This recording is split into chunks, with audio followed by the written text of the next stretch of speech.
يا رب أسألك التقى في كل حال. السلام علیکم ورحمۃ اللہ وبرکاتہ۔ سوال یہ پوچھا گیا ہے کہ کسی کو اس کی کامیابی کے موقع پر مبارکباد دینا یا کسی خوشی کے موقع پر مبارکباد دینے کا شرعی حکم کیا ہے؟ سب سے پہلے تو یہ بات یاد رکھیں کہ کسی کافر کو ان کے تہوار وغیرہ کے موقع پر مبارکباد دینا شرعاً درست نہیں ہے۔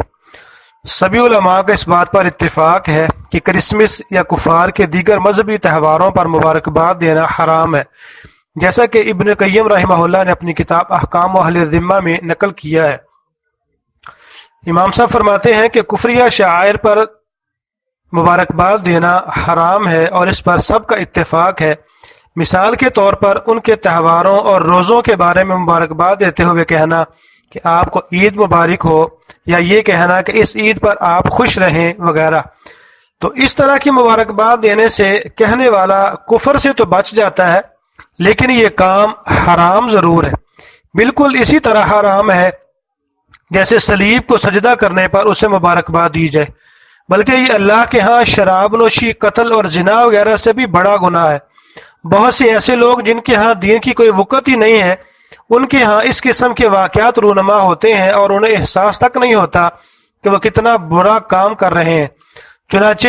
جس شخص نے بھی کسی کو گناہ، بدعت یا کفریہ کام پر مبارکباد دی، وہ یقیناً اللہ کی ناراضگی مول لے رہا ہے۔ اس لیے کسی کافر کو ان کے خاص موقعوں پر مبارکباد نہیں دینی چاہیے۔ شیخ محمد بن صالح عثیمین رحمہ اللہ سے پوچھا گیا کہ نئے سال کی مبارکباد دینے کا کیا حکم ہے، تو مبارکباد دینے والے کو کیا جواب دینا چاہیے؟ تو شیخ محمد بن صالح عثیمین رحمہ اللہ نے جواب دیا کہ اس مسئلے میں صحیح یہی ہے کہ اگر کوئی شخص آپ کو مبارکباد دیتا ہے تو اسے جواباً مبارکباد دو، لیکن اسے نئے سال کی مبارکباد دینے میں خود پہل نہیں کرنی چاہیے۔ یعنی اگر کوئی شخص آپ کو یہ کہتا ہے کہ ہم آپ کو نئے سال کی مبارکباد دیتے ہیں، تو آپ اسے جواب میں یہ کہیں کہ اللہ تعالیٰ آپ کو خیر و بھلائی دے اور اس سے خیر و برکت کا سال آپ کے لیے بنا دے، لیکن آپ لوگوں کو نئے سال کی مبارکباد دینے میں پہل نہیں کرنی چاہیے، اس لیے کہ میرے علم میں نہیں ہے کہ سلف رحمہ اللہ میں کسی ایک سے یہ ثابت ہو کہ وہ نئے سال پر کسی کو مبارکباد دیتے ہو،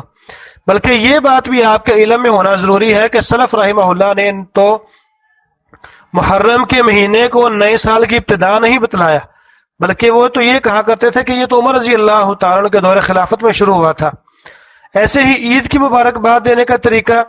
حضرت واصلہ رضی اللہ تعالیٰ عنہ فرماتے ہیں کہ میں نے عید کے دن نبی کریم صلی اللہ علیہ وآلہ وسلم سے ملاقات کی اور میں نے کہا تقبل اللہ منا و منکا، اللہ تعالیٰ ہمارے اور آپ کے نیک اعمال قبول فرمائے۔ تو نبی کریم صلی اللہ علیہ وآلہ وسلم نے ارشاد فرمایا کہ ہاں ضرور، تقبل اللہ منا و منکا، کہ اللہ پاک ہمارے اور آپ کے نیک اعمال قبول فرمائے۔ ایسے ہی اگر کسی کے ہاں بچے کی پیدائش ہوتی ہے تو بچے کی پیدائش پر والدین کو یہ دعا دینی چاہیے، بارک اللہ لک فی الموہوب لک وشکرت الواہب وبلغ اشدہ ورزقت برہ،